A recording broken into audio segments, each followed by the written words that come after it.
네, 미국 정치 이야기 시작하겠습니다. 오늘도 미주한인 유권자연대 KAGC 사무차장 겸 보스턴대학 반인종주의 연구소 펠로우 장성관 사무차장님과 이 시간 함께하겠습니다. 전화 연결돼 있습니다. 안녕하세요. 안녕하세요. 반갑습니다. 네, 지금 현재 워싱턴에 계시죠? 네, 그렇습니다. 지난주 우리가 이 시간에 얘기했던 게 공화당 주에서 그 일부 이제 트럼프 극렬 지지자 후보들 이번 예비 선거에서 이들을 그러니까 피선거권을 박탈해야 한다. 그래서 주민들이 나서서 소송을 진행하고 있다. 이런 얘기들을 했어요. 하면서 이 공화당 내 분위기가 심상치 않다라는 얘기를 잠깐 언급을 했었는데 오늘 그거는 시작에 불과하다. 또 다른 일이 있다. 이런 얘기들을 해주시려고요. 예, 그렇습니다. 사실 지금 그 작년 1월 6일 의회 난동 사건에 대한 조사가 이어지고 있으면서 그 조사 특위뿐만 아니라 여러 언론 매체에서 새로운 증거를 드러내고 있는데요. 네. 그렇기 때문에 사실 공화당 내용이 심해지는 것인지 아니면은 이미 진행이 되고 있는 내용에 대한 증거가 조금 더 공개가 되는 것인지 이 둘 중에 어떤 것이 정확한 상황 판단인지는 제가 사실은 잘 모르겠고요. 네. 다만 이제 새롭고 또 큰 이목을 끄는 뉴스거리는 계속 생산되고 있는 것은 사실인 것 같습니다. 그렇습니다. 그런데 메카시 원내대표가 트럼프 하야를 촉구했다 이런 뉴스가 나왔어요.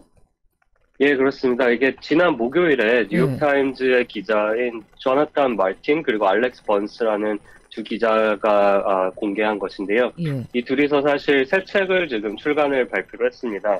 이 책의 내용은 작년 1월 6일 의회 난동 사건에 대해서 우리가 모르고 있던 내막을 다룬 책인데요.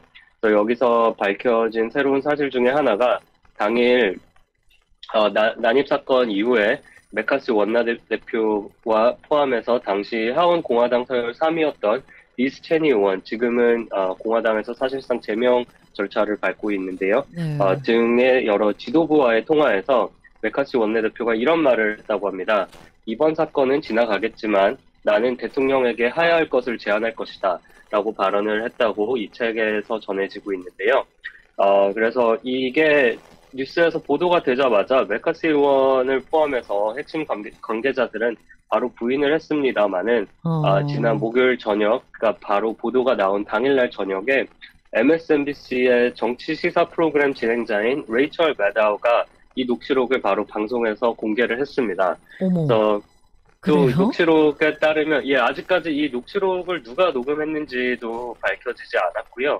또 이게 어떻게 레이첼 매다우 측으로 전달이 됐는지도 비밀에 붙여져 있는데 이 녹취록에 따르면 이 메카티 원내대표는 또 덧붙여서 트럼프는 곧 상원에서 탄핵 유죄 판결을 받을 것이라고도 발언을 했습니다.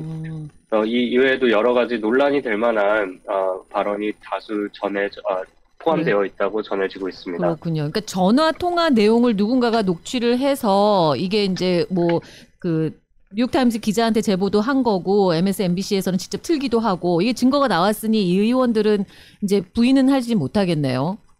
예, 그렇습니다. 그래서 사실 메카시 원내대표는 이 때문에 양쪽에서 공격을 받고 있는 모양새인데요.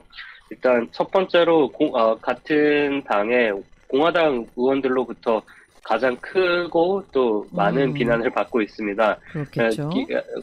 아무래도 골자는 예상하실 수 있으시다시피 트럼프 대통령을 지금 보호하지는 못할 망정 가장 어려운 시기에 자리에서 끌어내리는데 앞서려고 했냐라고 지적을 받고 있고요. 근데 이게 지금 시점에 메카시 원내대표에게 가장 좀 치명적인 이유가 메카시 원내대표는 지금 하원 의장에 출마를 하려고 무려 15년 동안이나 준비를 해왔습니다. 와. 그리고 이게 실제로 지금 하원 공화당 원내대표이기 때문에 이번 중간 선거가 끝나고 나서 만약에 하원에서 공화당이 다수당을 차지하게 된다면 어떻게 보면 제1순위가 될 수도 있는 거죠. 가능성이 높죠.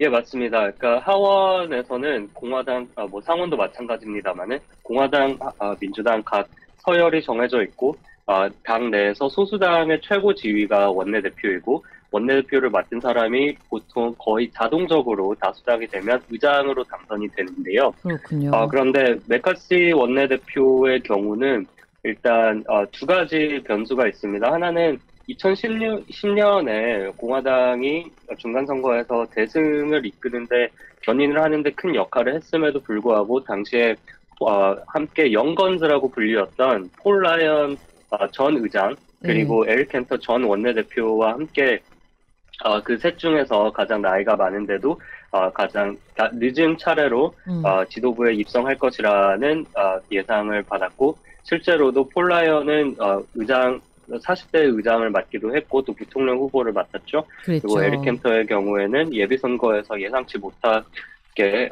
낙선을 했지만 메카시 원내대표는 그때부터 지금까지 이제 의장이 되려고 굉장히 천천히 또 차근차근 준비를 해왔고 또 그 사이에 또 친트럼프 성향의 의원들을 또 품고 같이 포용하고 함께 가려고 되게 많은 희생을 또 내주기도 했습니다. 근데 지금 의장직에 당선되기 위해서는 특히 이 당내 모든 계파의 지지를 굳건하게 확보를 해야 하는 입장이라서 현재는 당내 반발을 진압하는 데 총력을 기울이고 있는 모양새를 보이고 있습니다.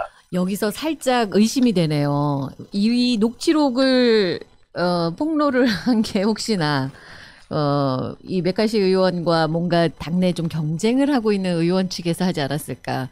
제가 너무 음모론에 취해 있나요? 혹시나 그럴 수 있다는 생각이 드는데 이거 좀 살짝 이번 얘기에서 벗어나는 얘기긴 한데 폴 라이언 얘기를 잠깐 하셔서 되게 궁금하고 당시에 폴 라이언 의원이 뭐 차기 대권주자 공화당 대권주자로도 막 떠오르고 굉장히 젊은 이미지에 되게 잘생기고 멋있잖아요. 그랬었는데 이제 갑자기 돌연 의원직 사퇴를 했단 말이에요. 지금 어떻게 지내고 있어요? 이 사람은? 지금은 이제 한 2년 전에 폴 라이언 이제 정책 연구소 같은 것을 설립을 해서 운영을 시작을 한다는 보도가 나왔었는데요. 예. 사실상 활동은 공개적으로 안 하시는 것 같고 근데 최근에는 또 이제 일부 중도 성향의 그러니까 기성 공화당 성향의 상하원 후보들의 이 정치 후원금 모금을 도우면서 힘을 실어준다든지 이렇게 좀 보이지 않는 곳에서 커튼 뒤에서 정치 활동을 이어가는 것으로 알고 있습니다. 근데 당시에 은퇴를 이른 나이였지만 은퇴를 선언한 이유는 일단 표면적으로는 본인이 이 자녀들과 시간을 좀 더 보내고 싶다 이런 거였거든요. 그러니까 폴 라이언 의장이 본인이 13살이 되었을 때 아버지를 여의었는데 근데 이제 자기 아이들이 이제 13살, 14살이 되는 때에 그 시기에 아버지로서 같이 시간을 보내고 싶다. 자기는 그러지 못했기 때문에 라는 이유로 은퇴를 했었고요. 근데 내막에는 아무래도 트럼프 대통령이나 친트럼프 성향의 공화당 내 새로운 세력의 의원들과 함께 지내는 것이 너무 버거워져서 이렇게 물러난 것이 아니냐라는 사실 해석이 지배적입니다. 그렇죠. 그게 물론 대부분의 시간을 워싱턴에서 보내다 보니까 이제 자녀하고의 시간을 보내기 위해서라는 핑계가 어느 정도 말은 됐었지만 당시에 그걸 믿는 사람이 얼마나 됐었겠습니까?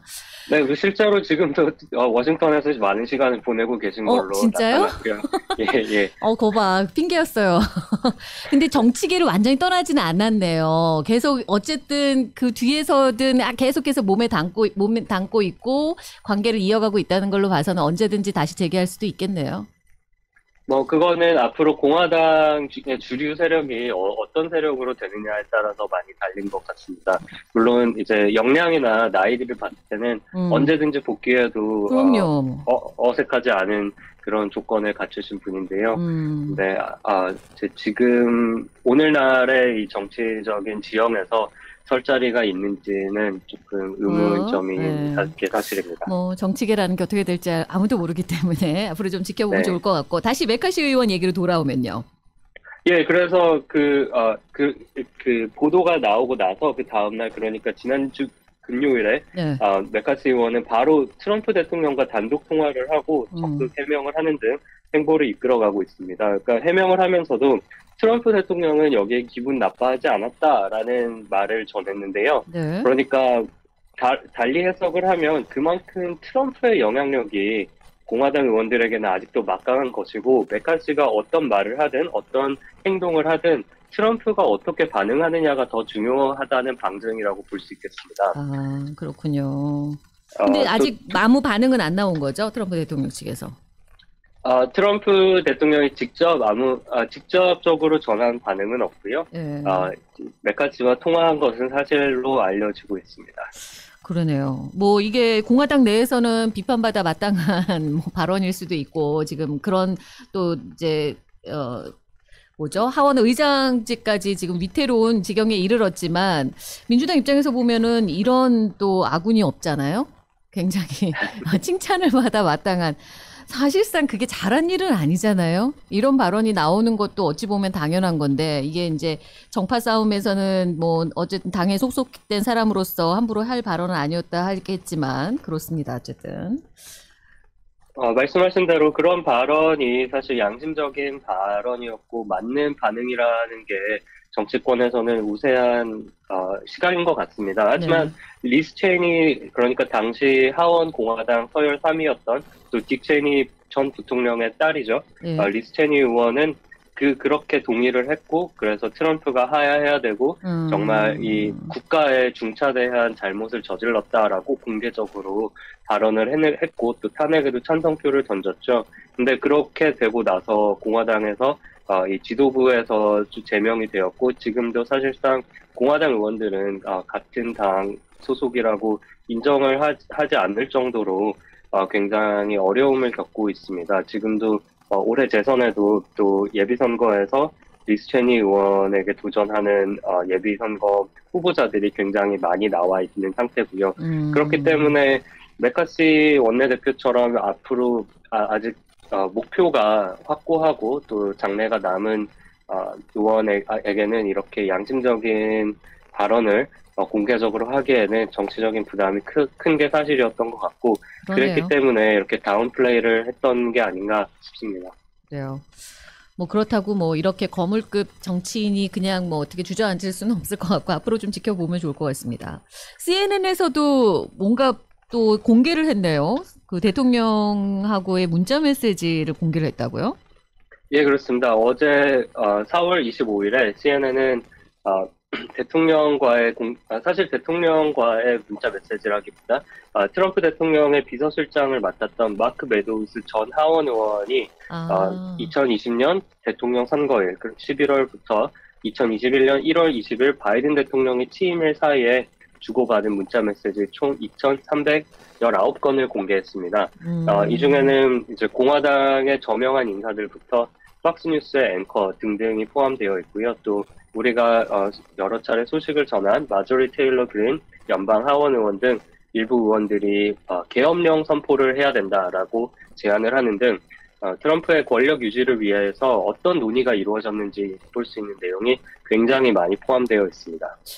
그러니까요. 그때 요즘에 이제 조금씩 이렇게 그때 당시에 이제 그 1월 6일 의회 난동 사건과 관련한 이제 재판 결과가 나오면서 조금씩 밝혀지는 내용들이 이런 수준이에요. 그때 당시에는 우리는 그냥 선동을 했고 그래서 극렬 지지자들이 그날 의회 의사당에 진입을 했다 정도만 알았지 뒤에서 정치인들이 이런 계엄령 선포 이런 무서운 말들을 하고 있는 줄, 또 한편에서는 메카시 의원은 하야를 해야 한다 이런 얘기들 하고 있고 정말 난리였었네요 당시에 정치권은. 네.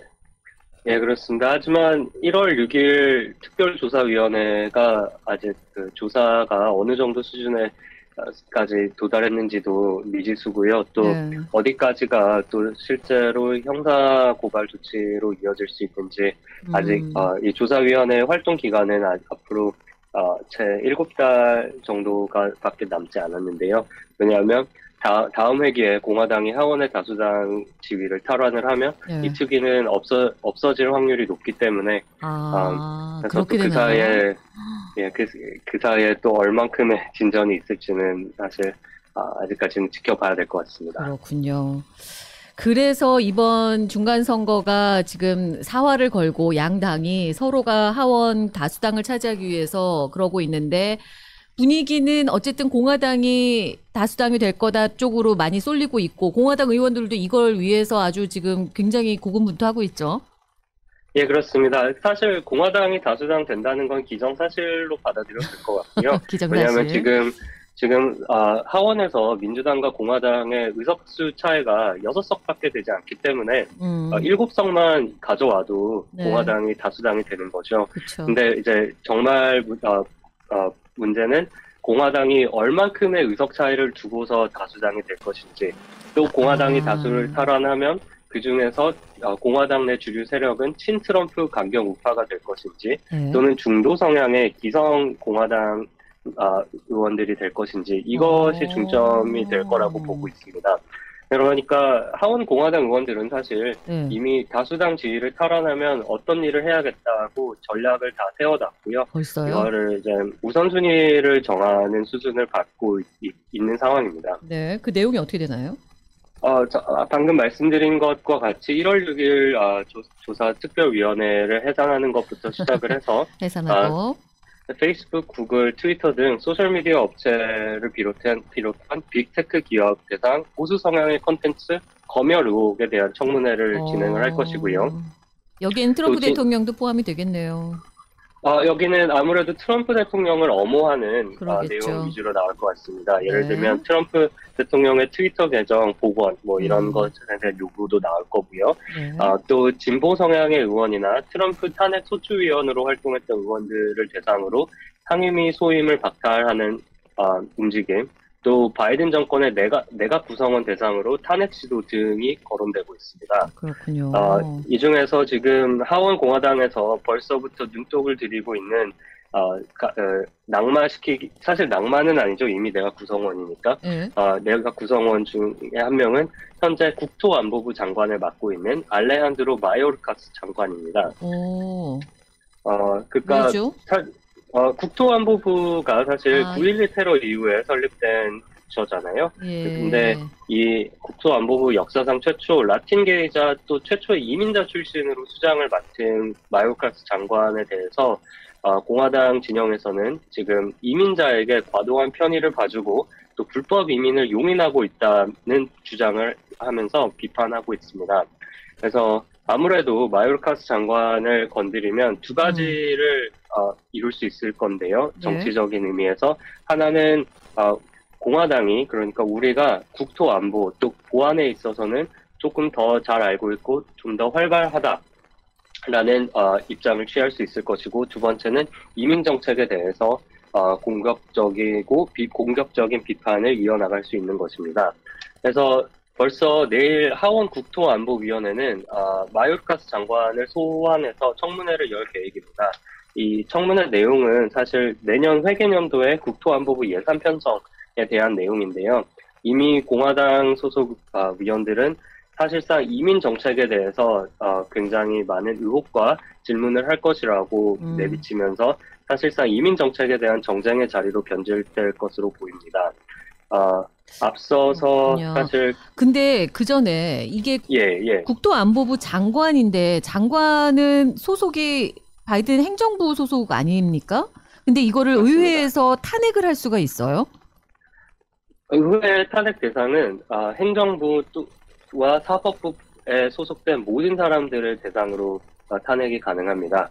그러니까 우리가 대법관도 의회에서 대법관도 탄핵을 할 수 있고요. 대통령, 부통령을 포함해서 장관이나 또는 장차관급 행정부 고위직은 누구나 탄핵 대상에 포함이 됩니다. 그래요. 다만 그게 정치적으로 현실적이지 않기 때문에 그쵸. 그런 탄핵 소추가 진행되지 않을 뿐이라고 말씀드리는 게 맞을 것 같습니다. 그러니까 이제 뭐 청문회 좀 열고 그래서 이것을 좀 이슈화 시킬 수는 있어도 실제적으로 탄핵을 진행하기는 어려울 거고, 이제 장관직이 바이든 대통령이 뭐 이거를 허락하지 않는 한은 계속 유지는 될 것 같기는 한데 어쨌든 이런 계획을 갖고는 있다라는 거네요. 예, 다수당이 되면 그만큼 또 표가 확보가 된다는 전제하에서 그런 계획을 세우는 것으로 보입니다. 그렇군요. 네. 그리고 예, 그래서 이민 정책에 대해서는 사실 바이든 대통령을 지지하는 진영에서도 많은 비판이 나오고 있는 게 사실인데요. 바이든 대통령이 집권을 하면 뭐 다카 등 서류 미비자들에 대해서 구제할 것이라는 공약을 많이 걸었음에도 불구하고 그렇죠. 지금 취임이 1년이 지나가고 있는데 큰 진전이 없는 것에 대해서 많은 사람들이 불만을 토로하고 있고요. 공화당 입장에서는 반대로 너무나 남부 국경에 대한 보안을 철저하지 않다. 네. 그렇기 때문에 불법 이민이 증가했다라는 주장을 펼치고 있습니다. 그래서 사실 당장 어제에도 케빈 메카시 공화당 원내대표를 포함한 공화당 하원의원 8명이 접경 지역인 텍사스의 엘파소를 방문해서 남부 국경을 시찰하기도 했습니다. 그러니까 이 국토안보부 산하에 우리 국경 보안 수비대, 그러니까 Customs and Border Patrol 등이 포함이 되어 있고 또 TSA도 포함이 되어 있기 때문에 아무래도 국토안보부를 겨냥을 하면 이 국경 관리 또 이민 관련된 여러 가지 산하 부처에 대해서 압박을 줄 수가 있고요. 그렇기 때문에 어제 공화당 의원들은 리오그란데 강을 따라서 보트를 타고서 시찰을 하는 모습을 보였는데요. 와, 굉장히 정치적인 이 행보네요. 대단합니다, 약간. 거기를 직접 강을 따라서 다녔다고 하니까. 네, 그렇습니다. 한편 또 바이든 행정부는 최근에 이민 정책에 대해서 약간의 변동을 발표했습니다. 네. 사실 큰 자락에서의 변동은 아니고요. 현재 지금 팬데믹 상황에서 타이틀 42, 그러니까 42조항이라는 조치가 시행이 되고 있는데요. 네. 이 조치의 내용은 미국에 입국을 시도하는 사람들을 대상으로 코로나19에 따른 공공보건의 위험의 이유를 근거로 멕시코나 또는 출신 국가로 돌려보낼 권한을 국경보호 요원들에게 부여하는 임시 조치입니다. 근데 바이든 행정부에서는 그러니까 사실 마요르카스 장관이 최근에 이제 팬데믹의 종식에 가까워지면서 타이틀 42 조치의 시행을 곧 끝낼 것이다 라고 발표를 했는데요. 이 때문에 또 메카시 원내대표를 비롯한 공화당 의원들은 이 결정에 대해서 크게 반발하고 있는 상황입니다. 첫 번째는 아직 팬데믹이 끝나지 않았는데 이렇게 하는 것은 시기상조다라는 것이고 또 두 번째는 이렇게 되면 또 불법 이민이 증가할 것이다 라는 우려를 표명한 것인데요. 여기에는 사실 이 접경지대를 지역구로 두고 있는 중도 성향의 민주당 의원들도 동참하는 모양새라서 바이든 행정부 입장에서는 큰 정치적인 또 부담을 마주하고 있는 상황입니다. 그렇군요. 그러니까 이번 중간선거 하원 공화당이 다수당이 될 준비를 이미 하고 있다. 그러면서 가장 큰 이슈는 아무래도 이민이네요. 이민과 관련한 여러 가지 그런 이슈들에 대해서 미리미리 준비하고 있는 게 아닌가라는 생각도 듭니다. 오늘 미국 정치 이야기는 여기서 마무리하겠습니다. 오늘 말씀 감사합니다. 감사합니다. 네, 지금까지 미주 한인 유권자연대 KAGC 사무차장 겸 보스턴대학 반인종주의 연구소 펠로우 장성관 사무차장이었습니다.